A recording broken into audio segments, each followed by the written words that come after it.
Assalamualaikum warahmatullahi wabarakatuh.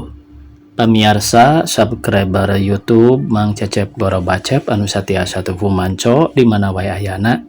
Alhamdulillah dina dangat ayeuna Mang Cecep tiasa ngajomantara deui dina acara midangkeun dongeng Sunda.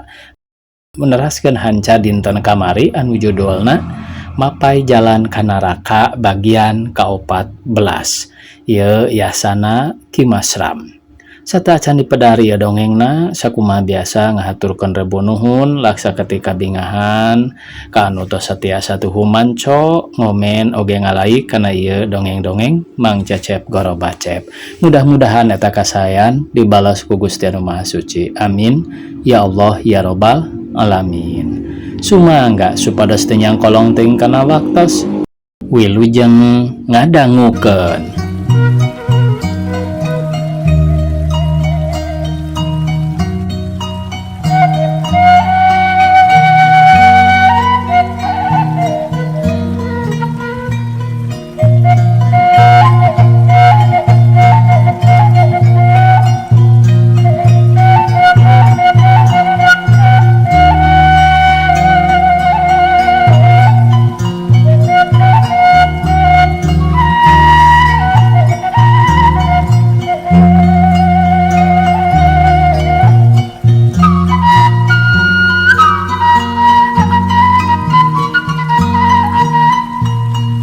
Siga nu diomongan mah ngajaredog tapi teu daek ngarti-ngarti balat sia.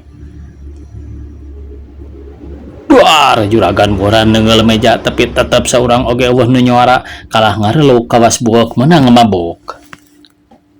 Tangan goblok. Pariksa kaunggal lembur da pasti acan jarawuh gacang. Ceuk juragan Burhan deui bari kekerot ngageremet gregeteun. Monggo tembal anak buahna mani barang. Saurang-saurang keluar maksud rek neangan marhadi jeung batur-baturna tapi nu diteangan geus eueuh. Olak si Laing ka jalan raya euy, bawa genap anak buah si Laing. Keun dewek ka pilemburan, ceuk si Gomar ngatur ka anak buahna. Bring Olak jeung genep jelema baturna muru ka kidul rek neangan musuh ka jalan raya. Ari si Gomar jeung nu sejenna ngasruk ka lembur. Si Olak geus datang kapal tilu Cijerah didinya maranehna waspada unggal nu ngaliwat ditanya dipariksa ngaran jeung tempat tinggalna tapi puguh nu deteangan mah geus eueuh di Bandung sanajan nanyaan unggal nu ngaliwat oge tetep we eueuh kalah sabalikna jadi carape sorangan. Geus marantog meureun lak dalamun aya keneh mah pira aku teu kapanggih ceuk si Emen bari ge diuk dina batu sisi jalan. Ngadorek sakon ieu si kurang ajar teh. Dalamun tadi dewek milu jeung si Gomar mah wah dihakan kabehanana oge ceuk si Olak agul pisan. Bararaah maneh Olak si Gomar ge geuning teu untupan sok agul arina naon teh. Tuda si Gomar mah teu nyaho teorina geurak keh mun bentrok jeung dewek saraksian. Anu diharudung tuh kadiekeun euy. Ceuk si Emen kari-kari ngareret ka jelema nu diharudung nu lempang ti kulon kawetankeun horeng eta teh si Komed nu maksudna rek balik ka Lembang pikeun mere laporan ka Neng Rukmini. Dina hasil nyelidikna saha anjeun ceuk si Olak. Kuring si Komed bari nurunkeun sarungna ret ka si Olak nyeseri. Geuning maneh rek ka mana ceuk si Olak apal keneh dumeh tadi kungsi ngobrol heula. Rek balik aya naon ieu teh bet siga nu dinas ceuk si Komed bari ngaluarkeun ududna song diasongkeun ka si Olak. Nawaran teh dituna mah hojih bisa meuli udud bodas sagala da meunang duit meunang nyikat tina meja pamainan malah saku baju jeung saku celanana teh kabeh pinuh ku duit. Cing sabatang euy. Tup-top nu tujuhan teh nyokot udud sabatang sewang. Lain dewek teh keur dinas neangan musuh sugan maneh manggihan ceuk si Olak bari melenyun. Sanajan panggih oge kuring mata apal nu mana teh atuh musuh teh tembal si Komed. Ngaranna masih Marhadi urang pada larang. Daek mendulur teu wawuh dia oge sancan ribut-ribut aya musuh teh kuring mah terus balik sieun aya bedog nyasap kana bohong. Hahaha. Borangan geuning. Hahaha. Nu tujuan sadari kabeh atuh si Komet oge kabawakeun. Paingan ari balik mah teu panggih. Lain di mana imah teh? Tanya si Olak. Di Jami Kak. Boga duit henteu. Minta dewek saperak mah. Hayang meuli bajigur euy. Kasabalan cek gerentas hate si Komet bari ngodok saku milihan duit lawe. Saong diasongkeun salambar bari pokna teh. Tah salawe bagi-baginya. Geuning maneh loba duitna. Bio menang main. Paingan atuh. Nuhun lur. Cek si Olak atoheun pisan si Gana teh. Ayo penting teuing. Pek kudawek doakeun. Kincid si Komet kawetankeun nyeh seuri sorangan seuri ku pangalamanana bieu maksud geus hasil tugas laksana katambah gede untung menang duit aya kana rebuna da maning marah mah. Hak tunda lalakon si Komet harita hayam rawong kongkorongok telila dur bedug pertanda waktu geus manjing subuh. Sora adan hawar-hawar kadenge ti kajauhan ngelingan kasakumna umat Muhammad nitah salat ku jalan eling ka pangeran ngalakukeun kewajiban salat subuh nu lobanangan 2 rakaat. Harita di imah Aki Gundul kadenge aya nu keur wiridan sorana sora awewe horeng eta teh Neng Rukmini. Sedang Aki Gundul jeung Nini Kembu di dapur saliduru bari ngabubuy-huy. Beres wiridan jeung Neng Rukmini cengkat koloyong ka dapur nyamperkeun ka Aki Gundul. Di dieu Neng calikna tiris puguh Nini mah ceuk Nini Kembu bari nenden jojodog gigireunana keur diuk Neng Rukmini. Muhun abdi ge tiris tos asak cai teh. Tanya Neng Rukmini bari gek manehna diuk. Ke sakedap deui ge asak gura geus saheng acan embu. Cek Aki Gundul. Geus saheng mah tinggal ngagolakeun wungkul. Huy ge meureun geus asaknya. Cek Nini Kembu bari ngaguar bubuyanana terus dikoreh-koreh nya we huy teh geus haripu. Nah bubuy naon ini? Huy Neng sasanu kamari teh. Ari kopi teh aya keneh embu. Cek Aki Gundul bari kurah koreh kana wadah gula kopi. Didinya atuh teangan sagala rupa kudu ka awewe wae arena naon teh. Tiris puguhmu. Sarua we batur ge ari tiris mah. Neng bade amis. Cek Aki Gundul ngaderet ka Neng Rukmini nu gawena ngahulang semu-semu nu keur di pikiran. Ret Neng Rukmini ngaliog. Naon ki? Iyo bade cai kopi amis. Cek Aki Gundul. Ulah amis teuing ki. Tembal Neng Rukmini. Sanggeus cai ngagolak Nini Kembu terus nyician gula kopi ti lulumur. Huy oge asak. Atuh tiluan anak nyanet meuni siganu narik maten pisan.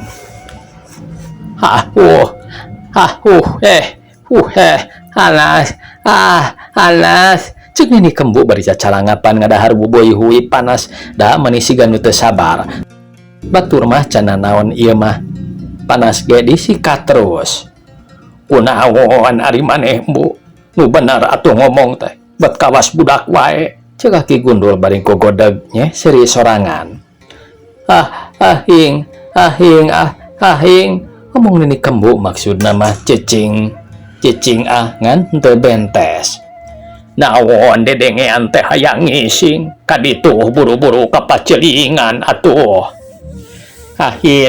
Hising hanas ieu mah. Panas. Nah atuh teu sabaran teuing batur cenah naon ieu geus beak 2. Muji kami mah kitu ge kuatan ku panas. Nini Kembu teu ngomong deui gawena eulegegan bari seseuhah ari Neng Rukmini ti tadi ge ngahulang wae nginum ci kopi ngan saregot kana huy ukur beak sakeureut paromana alum nguyung kawas nu manggih kabingung. Aki Gundul jadi penasaran kunaon cenah tara ti sasari Neng Rukmini jadi ngalamun kitu. Ret Aki Gundul netep nu ditetep mah jongjon ngahulang siganu teu nyaho. Neng Ret Neng Rukmini malik Aki Gundul gancang surti pok deui nanya. Nuju ngemutan naon Neng teh? Ti tadi katinggalna teh bet ngalamun wae. Henteu ki, tembal Neng Rukmini. Nu leres neng, terus terang we upami teh mah nuju aya kasesah. Ari aki terang mah manawi wae tiasa ngabantos. Bilih teraraos salira, tiasa ku aki dipangmeliarian keun landongna. Mangga neng geura saurkeun, teu kedah isin, teu kedah asa-asa. Bilih aya kateraos dumeh wae aki atanapi nini sok banyol, mugi dihapunten. Tong teuing janten manah, ceuk aki gundul bari antep neuteup siga nu deudeuhna keran. Sanes kitu, aki sareng nini teu aya kaawanana, sawalerna abdi teh ngahaturkeun nuhun pisan ka aki sareng ka nini. Ari atos naon deui atuh nu janten emutan teh, aki gundul bari gogodaga. Abdi manghariwangkeun ka Kang Ahmad ki unggal dinten anjeunna teh weleh kacipta. Abdi hariwang margi dugi ka ayeuna teh aya beja-bejana. Tangtos, tapi sanggem aki oge perkawis eta mah ulah janten teuing emutan. Pasrahkeun wae ka nu kawasa. Mugi Den Ahmad aya dina kasalametan. Sarengna deui tadi wengi abdi teh ngimpi ki, ceuk Neng Rukmini. Ngimpen naon Neng teh? Ngimpen pendak sareng mama ki, anjeunna miwarang supados abdi mioos ka Bandung. Pikeun ngabantun harta mama nu disimpen di hiji tempat, nu dirusiahkeun. Saurang oge teu aya anu terangeun kana eta harta teh aki. Dina impian mama teh masihan terang ka abdi yen eta harta teh disimpen di kubur handapeun tangkal buah gedong. Diburuan imah eta harta dipetian upami dibandingkeun sareng banda nu direbut ku Mang Burhan mah masih keneh ageng eta harta, margi mangrupi emas inten berlian nu jarang aya di toko. Eta harta saurna teh milik abdi. Pek cenah cokot ampihan keur bekal hirup maneh ngan kade pihak emang maneh ulah aya nu nyahon kitu kasauran mama dina impian tadi wengi teh. Ceuk Neng Rukmini, huleng aki gundul ngahulang barang ngadenge caritaan Neng Rukmini kitu teh. Henteu kitu riwan mah Neng teh, ceuk aki gundul hayang yakin. Henteu ki, sanes mung sakadar impian, tapi abdi yakin kasauran jenatna. Mama kitu teh tiasa dibuktoskeun. Jam sabaraha kinten-kintena Neng ngimpen teh duka atuh ki, sanes emutna deui jam sabaraha. Kinten jam 2 mah leres janten maksad Neng ayeuna teh bade ka mana, ceuk aki gundul bari neuteup. Manawi ki abdi teh jadi panasaran, hoyong ngabuktoskeun leres wae panginten abdi teh bingah nu aya di pasihan harta nu sakitu seueurna teu we nya teu janten nanaon. Ti tadi abdi henteu mondok deui ngimutan perkara ieu.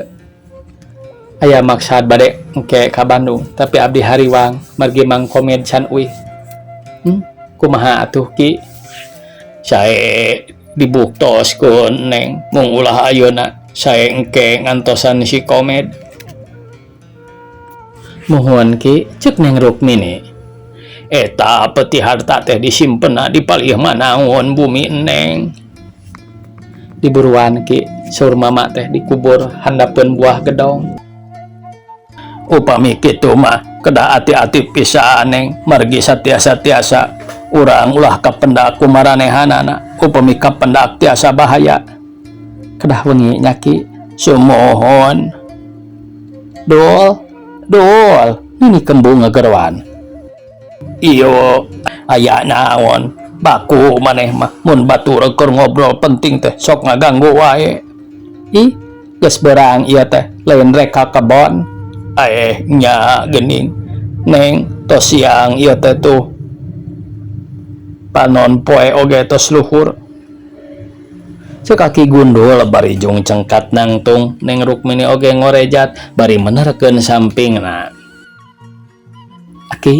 Aki teh bade ka kebon Mohon neng mangga bade ngiring mah kun engke perkawis eta mah urang badanten kunon ceuk Aki Gundul. Ngiringan keung sorangan mah ceuk Neng Rukmini bari turun kaburuan.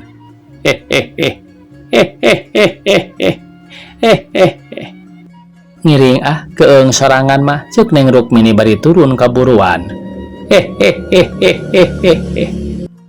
Urang ngalajagong geura Neng tos aya anu asak merenya dul.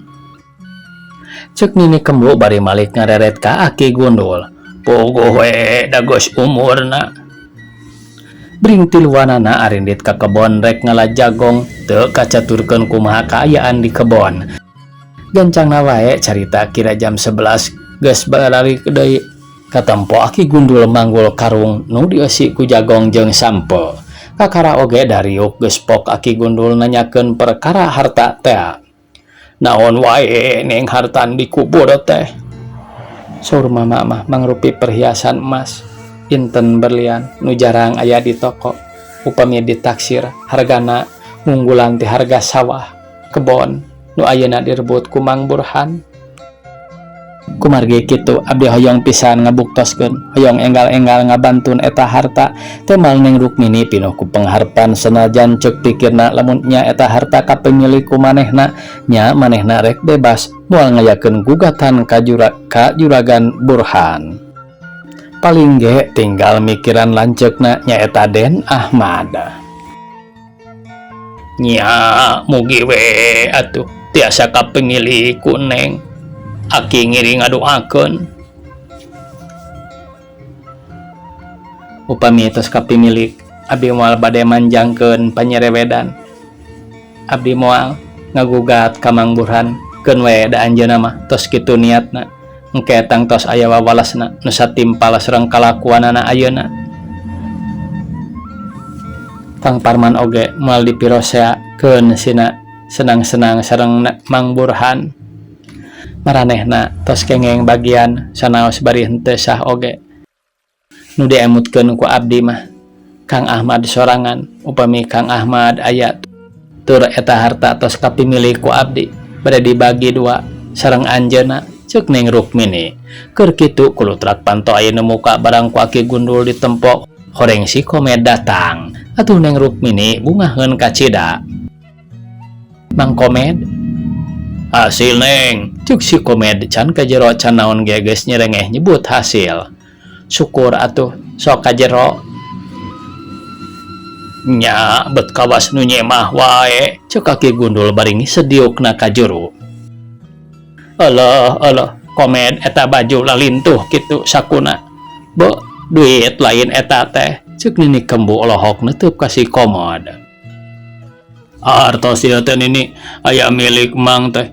Nah, nembe tugas laksana artos kengeng gora tinggal Neng, ceuk si Komed bari ngaluarkeun duit hasil peuting ti imah Juragan Burhan.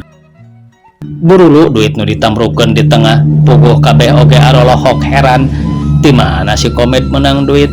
Da dibakalan mah ngan 10 perak. Ari ieu mending ngagunduk kitu. Duit saha ieu teh Mang? Ceuk Neng Rukmini gancang nekeran. Milik Neng, milik. Aduh, teu sangka atuh Neng, ceuk si Komed siganu atoh pisan. Nya milik teh, milik kumaha? Da piraku ari aya nu mere teu pupuguh mah. Kengeng ti pamaena Neng. Jadi emang teh main modal 10 perak jadi sakieu lobana, ceuk Neng Rukmini. Sanes main, teu tiasa main-main Mang mah. Aring geus kumaha? Sok atuh bejakeun nu sabenerna, ceuk Neng Rukmini teu sabar. Kieu Neng nu saleresna mah, ceuk si Komed bari darak-dak ngadongengkeun pangalaman ti mimiti datang ka Bandung nepi ka hasilna balik deui ka Neng Rukmini. Sagala kajadian nu kaalaman dicaritakeun taya nu kaliwat hiji oge. Tak kitu Neng kaayaan bumi teh ayeuna tos dicalikan ku Juragan Burhan. Aduh, Parman mah atos teu aya di Maleber. Saurna tos diusir ku Juragan Burhan. Ayeuna eta bumi janten tempat rucah, aya ronggeng, aya lonte, aya tempat mabok, aya tempat main. Nya kararasan wengi diserang ku Martadi. mang nyikat ieu artos tina meja pamainan dan nu maraena mah lalumpatan rupina wae sarionon ku Marhadi. Perkawis Den Parman mang teu kengeng wartos nu tiasa mastikeun di mana ayana nah tos maot nah teu acan. Nu pasti Den Parman teh bentrok sareng Juragan Burhan, margi Juragan Burhan saraka aya ngawasa kana sagala rupina. Cuk si Komo nutup caritaanana. Uleng kabeh nu ngadengekeun ting haruleng Komo neng Rukmini mah mending ngeluh katara awak da ngadeg-deg semu nu nafsu. Tatela lamun kieu mah Mang Burhan teh jahat pisan, mimiti abdi jeung Kang Ahmad dicilakakeun, dibinasa. Ayeuna Kang Parman pinter cek neng Rukmini kakerot gegeremeteun rasa dendam ka Juragan Burhan angot kalah beuki nambahan. Jadi manehna teh ngabogaan musuh. Leres ge musuhna oge jarago deui da meuni sakilat seueur murid-murid Juragan Burhan nu korban puguh wae nu kalalabur mah moal jakal Marhadi teu wantueun nyerang ka tempat Juragan Burhan. Rupina wae Marhadi masih keneh ham-ham margi murid-murid Juragan Burhan aya ratusna, sedang Marhadi paling seueur ngan 20 jalmi. Nya syukur Mang, ayeuna Mang geus bisa nyilidik ka ditu. Bari hasil menang duit. Tah Aki ari tos terang kieu mah panginten abdi tiasa ka ditu. Iraha kinten-kinten Aki cek neng Rukmini. Ulah waka neneng. Nah Aki urang kedah kenging heula kasempetan nu leres-leres tiasa ngahasilkeun. Da upami ngahaja bade nyandak peti mah tangtos moal aya kasempetan. Margi geuning dijaga siang wengi ipis pangharepan kanggo urang upami ku jalan kitu. Tiasa-tiasa urang katahan ku maranehna da ari numutkeun pamendak Aki mah urang kedah milari kasempetan nu sae supados hasil kalawan teu aya gangguan, cek Aki Gundul. Nuhun kedah kumaha atuh Ki, kedah iraha da ari diengke-engke mah hariwang maranehna nambahan deui penjagaan komo ieu aya musuh panginten unggal menit aya dina kawaspadaan. Ku ayana musuh ieu urang tiasa nyanda kauntungan, urang kedah ngantosan maranehna ribut heula tah nembe urang bertindak. Tah upami kitu kumaha kahartos henteu janten kedah buni atuh Ki, sakedahna pisan, cek Aki Gundul. Tapi urang moal terang iraha Marhadi nyerang deui ka Mang Burhan. Apaan sanggem komed oge sok malam minggu nya eta teh med, cek Aki Gundul malik nanya kasih komed nu keur milang duit. Sumohon Ki, unggal malam minggu Marhadi dongkap ka Juragan Burhan. Ari kitu bade kumaha maksad neng teh? Nyata aya perlu Mang, aya cokoteun. Bade nyandak naon neng? Cuk si komed. Engke ge nyaho. Tah kitu we neng, ari neng tos teu kengeng di wagel mah engke malam minggu deui angkat teh. Tapi omat ulah aya nu terangeun sareng ulah jol ka bumi, tapi kedah nyumput heula ngantosan dongkapna Marhadi.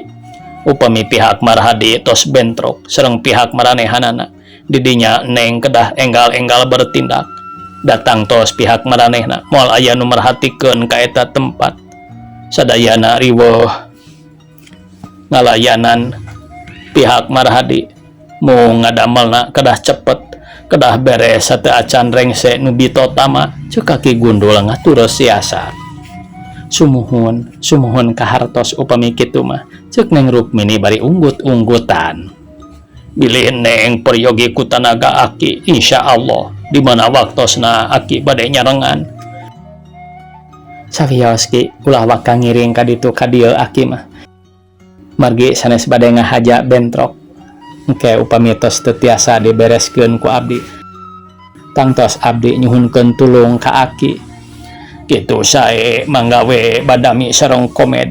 Aki bade lohor heula, cek Aki Gundul terus cangkat rek kacai rek wudu. Ari si Komed harita teh masih keneh teu ngarti dumeh dia ngadenge yen Neng Rukmini rek barang cokot. Naon cenah nu rek dicokotna teh? Sanes Neng, Mang mata acan ngartos. Neng bade ka Bandung, bade aya pereugi naon? Nah bade ngagugat teh, cuk si Komed. Lain Mang, matak aki teu dibawa oge, lain rek maksud kitu. Dari abi sorangan mah, abi can pati luas. Komo ayeuna menang bejati Mang, yen Mang Burhan teh kuat pertahanana aya ratusna kitu. Mana abdi untupan aya lamun jeung aki mah, nya lamun jeung aki mah teuing. Sabab abdi percaya kana kasaktian aki. Janten maksud Neng teh kumaha? Cuk si Komed penasaran nya deui. Salaresna mah ku abdi teh rek aya nu dicokot Mang, tapi Mang moal di bejaan naon-naon mah engke we lamun geus hasil ku abdi di bejaan mah tembal Neng Rusmini. Oh, rupina barang nu berharga nya leuwih ti hargaan ieu mah. Di lebat bumi pangintennya lain Mang, ieu mah di luar tapi hese dicokotna sabab barangna dikubur. Jadi meakeun waktu nu lila. Gitu si Komed olohok. Tah engke poe Sabtu Mang kudu milu jeung abdi ka Bandung daek henteu. Mang moal bade nolak atanapi baha kana sagala rupi nu ditugaskeun ku Neng. Bujang-bujang disuhunkeun tenaga. Sanaos diperih pati Mang ikhlas asal kangge kaperyogian Neng. Cuk si Komed nembongkeun kasatiaanana. Syukur atuh Mang, abdi loba kahutangan ku Mang. Hampura Mang, abdi can bisa meles budi mulang tarima, ceuk Neng Rukmini.